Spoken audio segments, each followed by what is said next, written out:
Today on Locked On Canadians, as the players start returning to start practicing, Rumor Roundup is also back. Let's talk about that and what the Canadians' identity is. And then, is there a market for Patrik Laine? We'll talk about all of that on today's episode.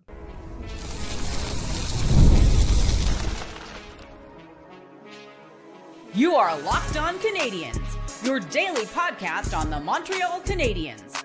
Part of the Locked On Podcast Network, your team every day.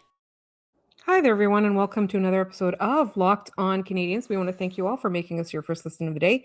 As you know, we're free and available wherever you get your podcasts, as well as on YouTube as part of the Locked On Podcast Network, now the #1 sports podcast network. And today's episode is brought to you by Game Time. Download the Game Time app, create an account, and use code LOCKEDON for $20 off your first purchase. Terms apply. Download Game Time today. What time is it? Game Time. My name is Laura Saba, also known as the Active Stick, and I'm joined as always by my wonderful co-host Ian Boisvert, also known as Maybe It's Ian. And Ian, it is time to switch hats because Rumor Roundup is back. Obviously, as NHL players leave their vacations and come back to their teams to start practicing, the rumors have and the insiders have been talking. The rumors have been running rampant, and we're going to talk about that later on. We're going to talk about whether there's a market for Patrik Laine now, and then finally, we're going to answer a listener question in what is the Habs team identity. So, Ian, let's get started. I feel like there were some misunderstandings earlier today with respect to rumors and who was spreading them. Yeah, there was an article that it's been a series of articles. This is part 5 in The Athletic of NHL Trade Matchmaker, where they are taking players from their trade board that they've created and trying to place them into new homes, right? They're trying to find matches for them in the NHL. The first player that they talked about in this article was Vincent Trocheck of the New York Rangers. He is a center. He is 32.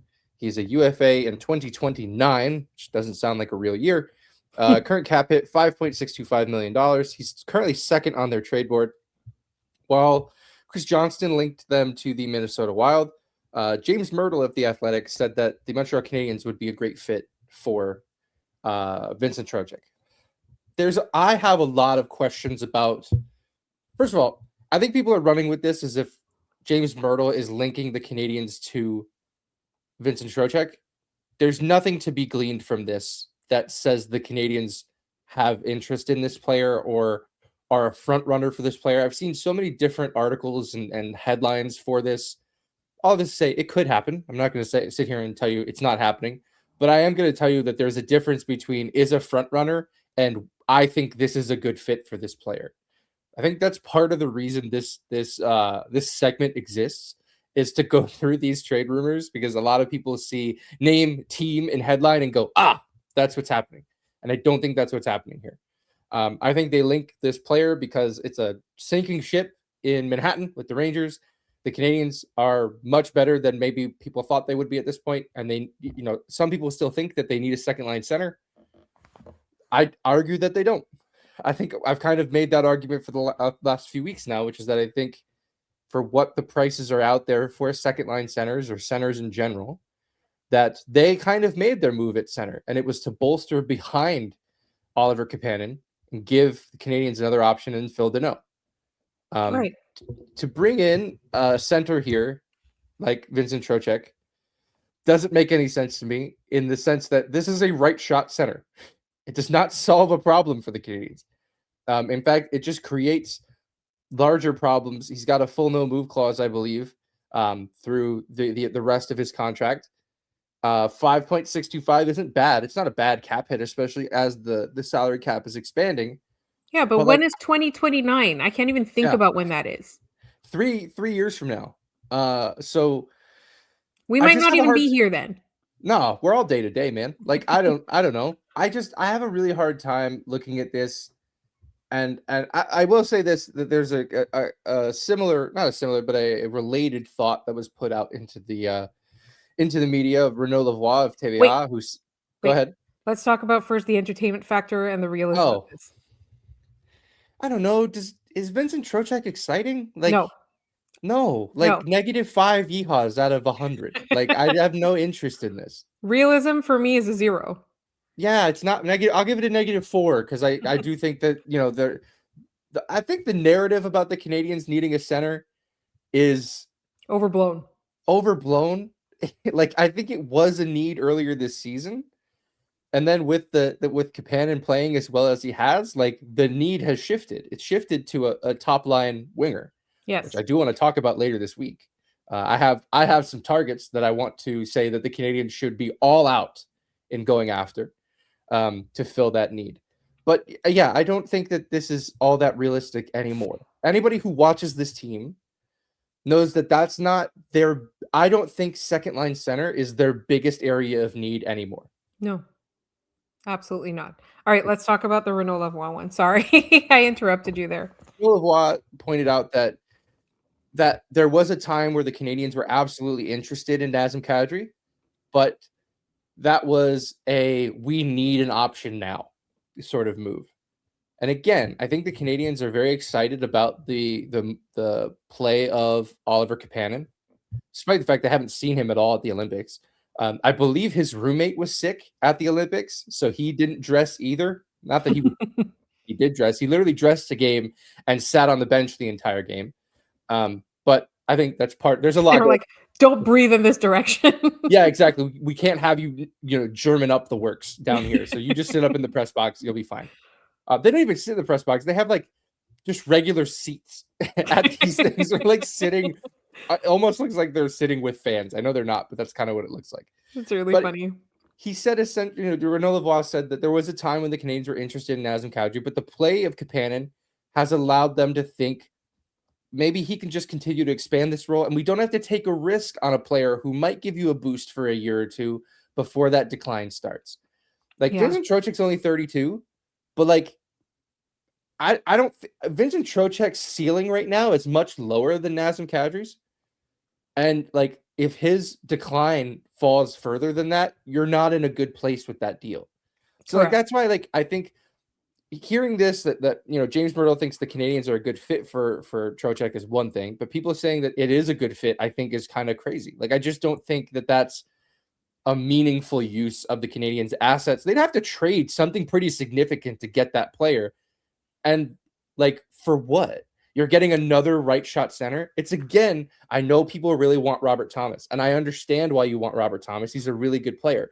But I agree with Arpon Basu's take on this, which is you already have a Robert Thomas. It's Nick Suzuki. Wouldn't you want to use your assets to bring in something that you currently don't have? Exactly. Like, it doesn't make any, like, it'd be like trying to go acquire a Quinn Hughes.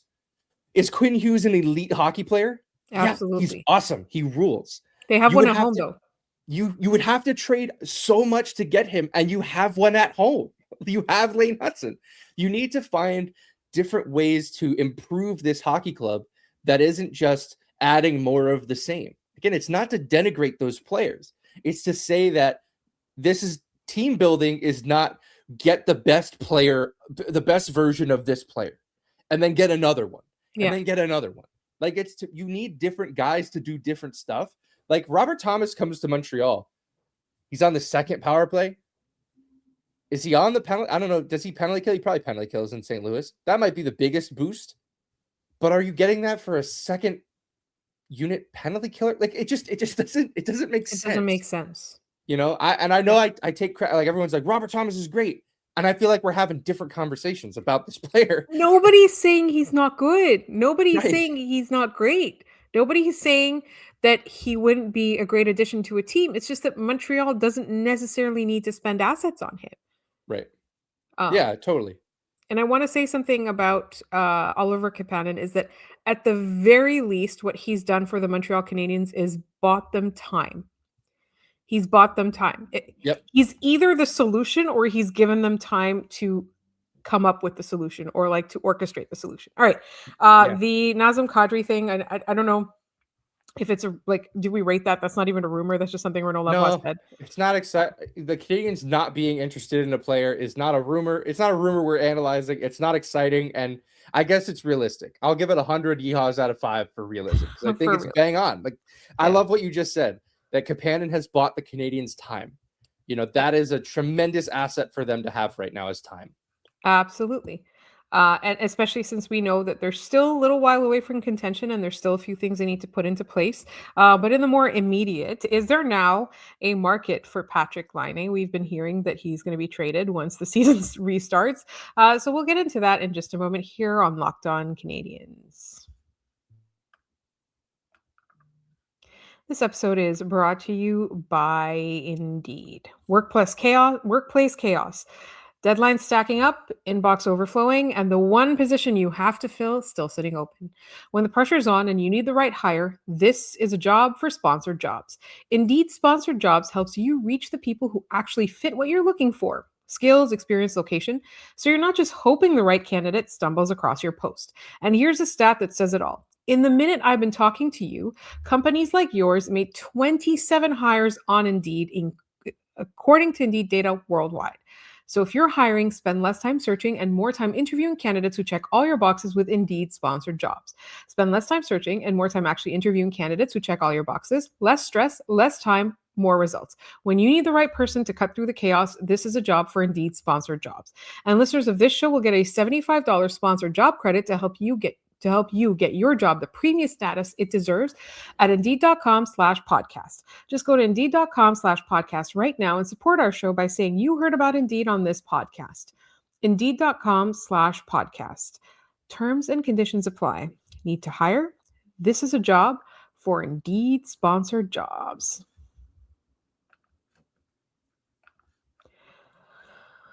Olympic hockey is here, and we set up an Olympics group chat in the Everyday Club Discord so you can watch along with other hockey fans. Members also get Locked On Canadiens ad-free. Join now at lockedoncanadiens.supercast.com or tap the link in the show notes. All right, let's talk about Patrik Laine. So I believe it was Eric Engels who said that the Montreal Canadiens are looking to trade Patrik Laine as soon as possible. Now, I don't know if that's something that they're actually doing or if that's something that Eric Engels thinks that they should be doing or that he surmises, makes an educated guess that they will be doing. But it's not out of the realm of possibility. The Montreal Canadiens have too many forwards and they don't know what to do with them. And he represents a lot of cap space. Yeah. I guess I'll start with the should they trade him thing. Only if there's a reason to. Like, looking at their Puckpedia at the moment, I know there was a lot of thoughts about, like, trying to figure out where all of the pieces fit and how, the Canadiens can get around the cap hit. So Puckpedia does not currently have have Laine or Newhook on long-term injured reserve. And I believe they are okay. I believe they are within the salary cap. I could be wrong. Again, this is one of the places where Puckpedia was a little bit stronger. Or not Puckpedia, Cap Friendly was a little bit stronger. It was a little bit easier to tell when guys were counting against the cap and when they weren't. Yes, he represents a lot of cap space. They're only going to be able to move half of it. No one's taking that full $9 million cap hit. It's just not possible at this point in the season. Nor would a team who's trying to get better want to take that on for a full season. Like, it doesn't make any sense for an acquiring team to bring this into focus. But I will say, a very interesting team that just made a move right before the Olympics to get better. They made a move right before the Olympic break to get better and just lost one of their key offensive players due to a very gruesome injury in the Olympics in Kevin Fiala, the LA Kings. And the LA Kings on Puckpedia, as of this moment, they are listed as having $10.9 million in cap space. They could feasibly take all of Patrik Laine's cap hit, but you probably don't want to do that if you're the Kings, because why would you? And the Canadiens should absolutely retain if it means that they can make a subsequent move to make their team better. Yes. I guess, though, like, I'm thinking of this 2 moves in the future. Like, yes, you could create $4 million in cap space for Patrik Laine right now if you wanted to. But, like, why? Why would you if you didn't need to? To me, them trading Laine signals that they can that they have another move in the works. Yeah. That they're trying to add another piece. That's the only way that I think it makes a ton of sense for me. Like, does that track? Again, I'm Patrik Laine guy, so like I always want to check that at the door when Yeah. talking about this, but like does that make sense, right? It does because to me, in my mind, like the Patrik Laine thing is that, like you said, they don't need to. The biggest issue with me with Patrik Laine is his usage. Like, what are they going to do with him? Like, he's going to make a huge difference offensively on the power play. Could help up some numbers. But what else is he going to be doing, right? So for me, it's more of a where do they fit him in today's current lineup? But at the same time, if you want to for most teams, not a team like LA, for example, who lost one of their offensive players and who has the cap space, for most teams, like, I would be looking at Patrik Laine saying, "Why? Why would I need to?" Right? Like, it's the same thing. The Canadians, "Why would I need to move him?" And then the other teams being like, "Why would I need to acquire him?" Right? If there's a Yeah. particular team that's really stuck on the power play and they have cap space, that's fine. But other than LA, like I don't really see a team where they would want him and be willing to give anything up for him. Yeah. I will say it would be it would be very funny if the Canadians sent Laine to the Kings and somehow got that Columbus second round pick back. Because that would have meant that essentially they traded Patrik Laine For for himself. for Phil Deneau. It would be Yeah. a Phil Deneau for Patrik Laine almost 1-for-1, if not directly 1-for-1. Like I that to me is very funny. I find that to be a very like compelling reason to do this trade just from a that hockey trade that trade looks nuts by the time all of this is said and done. Mhm. But look, I think Angles I think Angles was saying that the Canadians are trying to do it. I Yeah. don't think that this is him saying they need to do it. I think this is him saying they're trying to. Um, you know, I I think we're going. I don't want to eulogize his time in Montreal before it's over, but I will always be wondering what could have been Yeah, with if this it's not guy for the in Montreal, injuries. because when he was here and he was playing, he wasn't 100% that entire time. There was not a game Patrik Laine played in Montreal fully healthy. Yeah. And yet the moments he gave us were unbelievable. Again, Kent Hughes is one of the first things he said when the season ended last year. The Canadians do not make the playoffs without Patrik Laine. He is a huge part of them kickstarting this sort of, I'm not going to say their windows open, but he's gotten the conversation started in that Yeah. respect. I think Um, actually just before we move on, yeah, um, that you said their window isn't even open yet. I don't think their window is open yet, and they've already made the playoffs once, and they're poised to make it now, right? The yeah, window is not the window's a year or two away. yeah. Yeah, And I think a team could acquire Laine and they could insulate him better than the Canadians could. Maybe they play a style that's a little bit more in line with what Laine can do. The Canadians want to play a quick transition game, and Patrik Laine cannot do that at this point in his career. yeah, He is a methodical player. He needs time and space to move with the puck. You can add him to a power play unit if you're missing a ton of offense up front, like now the Kings are. The concept of Panarin passing to Laine should make the Kings very excited. Like that's, the Kings went from a team that was seemingly stuck in the middle, dead in the water, like just not able to do much, to Artemi Panarin falling in their lap, yeah. to potentially now, yes, you've lost Kevin Fiala, but you can get a player in there who has a skill set. Like it is a very limited one-dimensional skill set, but it is incredible in that one dimension. Right, and Um, it's very complementary to who you already have in your for lineup. sure. Yeah, absolutely. To be able to run that power play unit of Panarin and Laine, like you've potentially created a situation where you've turned your power play around in a couple weeks. Almost no real games were played. I think the Kings played 1 or 2 games after after Panarin got traded there. The trade freeze opens up I think as soon as the Olympics are over. Yeah, So, it's and then after that, I think like the Canadians have 3 more games. And I will say this, the Canadians right before the trade deadline, where are they, Laura? they are they They're on the West Coast? they're on the West Coast. They're on the West Coast. Their last game before the trade deadline is against the Sharks. Shout out JD. We'll hopefully be hanging out and having a pajama party with our friend JD. Yeah. Our last pajama party of the year. Yes. Um, But then they play the Ducks on the day of the trade deadline, and the following day they play the Kings. Yeah. It makes a lot of sense, especially if the Kings can't find a way to get anything else done. Like, to me, that makes a ton of sense. I agree.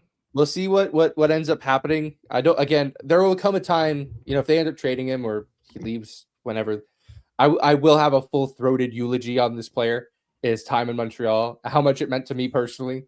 But like we're not there yet. I'm not shoveling dirt on him till we know. Yeah, we'll see what happens, right? Like we've still got a few days of roster freeze. I'm sure the phones are going. They just can't move anybody, but we'll see what happens. In the meantime, up next, we want to answer a question from a longtime listener about what the Montreal Canadiens identity is, and specifically, there's a few things tied to that, and that's coming up in just one moment here on Locked On Canadiens. This episode is also brought to you by Game Time. There's nothing like being in an NBA arena. The crowd, the energy, the moment. Getting tickets, though, that part hasn't always been so simple. That's why Game Time has become the go-to app for scoring tickets fast without the hassle. It puts the advantage back where it belongs, with the fans. Pull up the Game Time app, pick an upcoming NBA game, and you have tickets locked within minutes. And we love seeing the all-in price up front, no surprise fees at checkout. Being able to see the view from your seat before buying makes the decision so easy, and the zone deals always stand out. You choose a section, Game Time picks the seats, and you save. You get great last-minute options with NBA tickets showing up at solid prices. Here on Locked On Canadiens, we use Game Time to see games. We go together all the time to see games, and we use Game Time because it takes the guesswork out of buying tickets. So take the guesswork out of buying NBA or any tickets with Game Time. Download the Game Time app, create an account, and use code LOCKEDON for $20 off your first purchase. That's code LOCKEDON for $20 off. Download the Game Time app today. And remember, it's gametime.co, not .com. This episode is also brought to you by FanDuel. Ever wanted to experience the NBA Finals live and in person? FanDuel is giving you the chance to turn that dream into reality with their NBA sweepstakes. Here's how it works. Use your profit boost on any NBA future and you'll automatically be entered for a shot to win an NBA Finals trip for two. That's right. Flights, tickets, the whole experience. If you're already looking at the board and thinking about which team can make a deep run, this is the perfect time to lock it in. I love futures this time of year. Whether it's picking a team to win the championship or to grab a conference title, it adds that extra layer of excitement to every game down the stretch. And now, not only can your pick cash, but it could also send you to the finals. Visit FanDuel.com to get started. Use your profit boost on an NBA future and get entered for your chance to win a trip to the NBA Finals. Play your game with FanDuel, the official sports betting partner of the NBA. All right, so we got lots of mailbag questions last week that we weren't able to fit everything in, and we had a great question from one of our longtime listeners, Francois Tardif, who is so great and is always interacting with us. We love when you guys do that, by the way. Please interact with us all over social media. And one of his questions was, we talk a lot about team identity. It feels like the Canadiens finally have a real one after years of just hoping the goalie can save us. A, how does this make you feel? B, explain why Dobson came here because of that identity. And C, what are players around the league that could follow him that would fit here? So let's start with the Canadiens' identity. What do we think it is? You alluded to it a little bit. You said they want to play a transition game. Personally, I think what the Canadiens want to be is that they don't just want to be tough to play against, which I think a lot of people say, but they don't really understand what that means, right? I think they want to be able to be extremely mobile, adaptable, and agile. I think that's what I see. Yeah, I think all of that, mobile, agile, adapting, like all of that leads to the concept of a transition game. And I think when people talk about, oh, that's a tough team to play against, like they imagine big, tough, punishing, they imagine the Florida Panthers, right? And I think that's or Team USA men. Right. Sure. Yeah. They imagine, they imagine some form of violence, right? And I think that's true to a certain extent. You know what else I think is really tough is the psychological aspect of the game, where any mistake you make can end up in the back of your net. And I think that's where, when you're a team like the Canadiens who try to capitalize via the transition game, which is we want to force you to cause a turnover. We want to, the whole concept of like their defensive zone play, right? The hybrid is that it's man to man up high at the blue line, and it's zone defense down low because you're trying to force a turnover on the boards, trying to force a turnover and get going the other way. The whole concept of a transition team, of a team that is strong in transition, is that if you make a mistake, we're gonna try to make it hurt you. A lot of their offense comes off of the rush. I think they're not. It's funny, like you think of Suzuki and you think of Slavkovsky and you think of even Gooley and Caulfield to a certain extent. None of them are particularly like elite speed skaters, right? They're fast. They're fast players, but they're I feel like their speed comes from just the quickness in which they can turn something from defense to offense.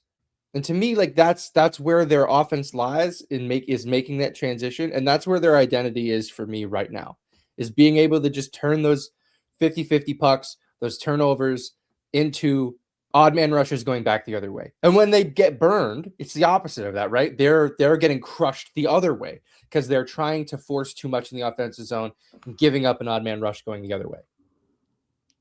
Haven't you heard, though? Nick Suzuki can't keep up with Nathan McKinnon. He can't be fast. They're not even playing right now, dude. I know. I think one of the things that the Canadiens do want to do, though, is they want to,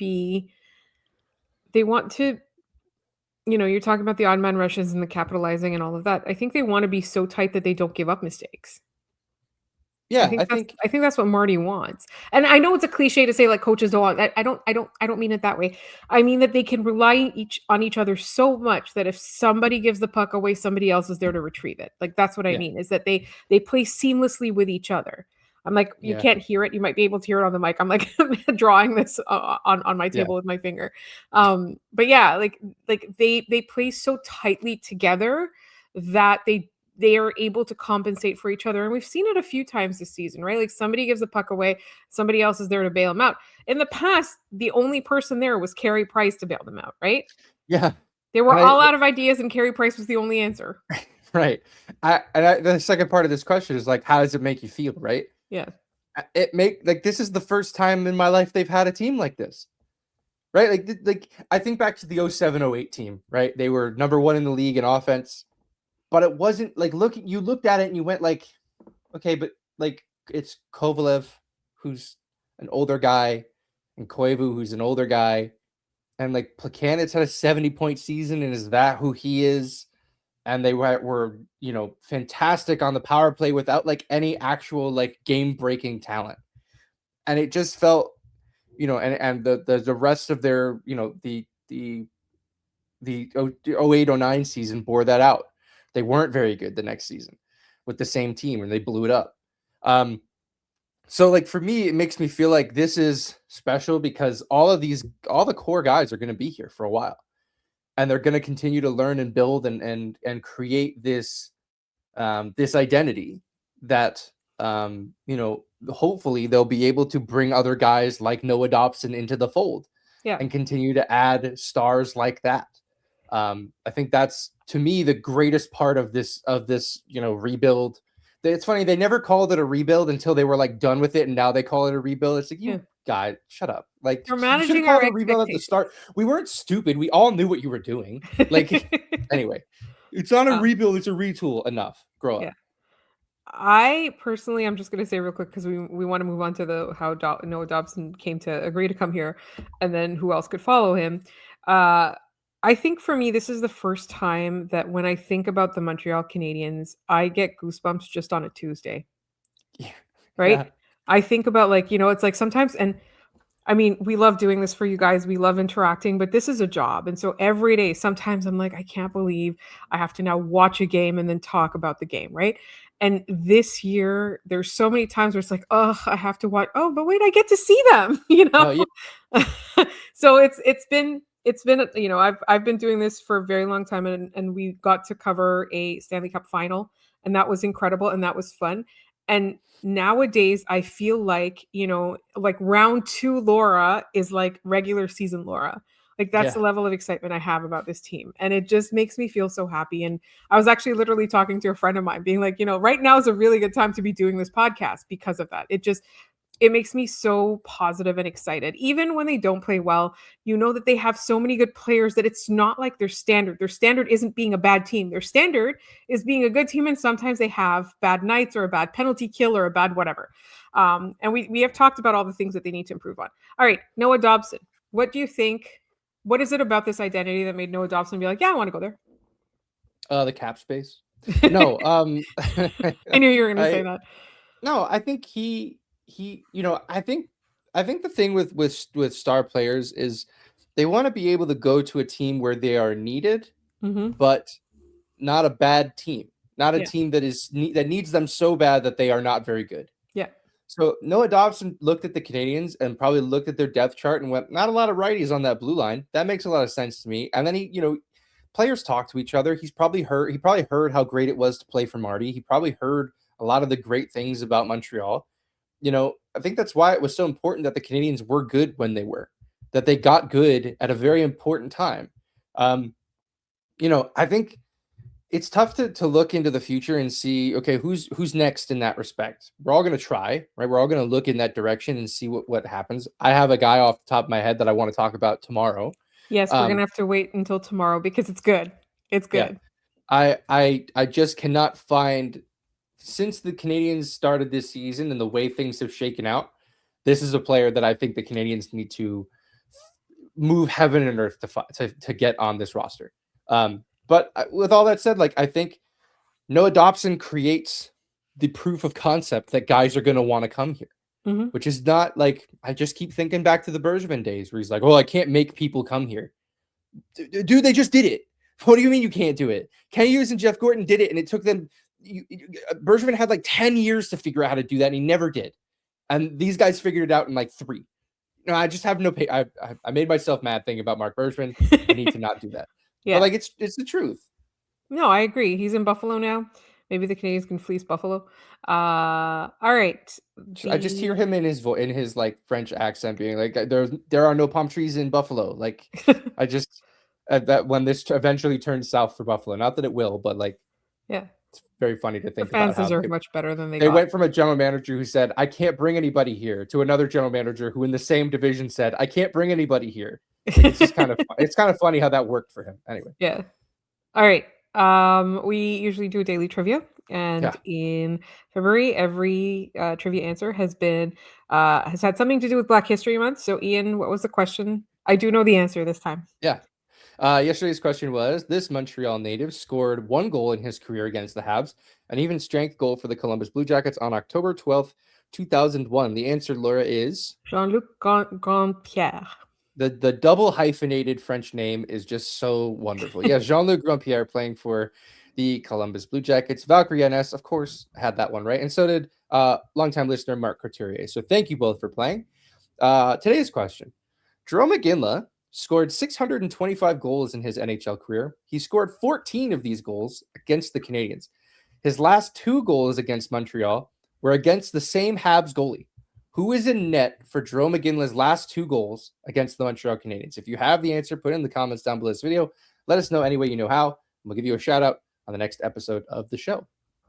I want to thank you all for tuning in today to Locked On Canadiens. As we said, tomorrow we're going to hear who Ian's idea was for who should come here, and I promise you it's a good one. Make sure that you're subscribed to and that you follow Locked On Canadiens so you get all the latest episodes. You can find us on social media. Please get in touch with us.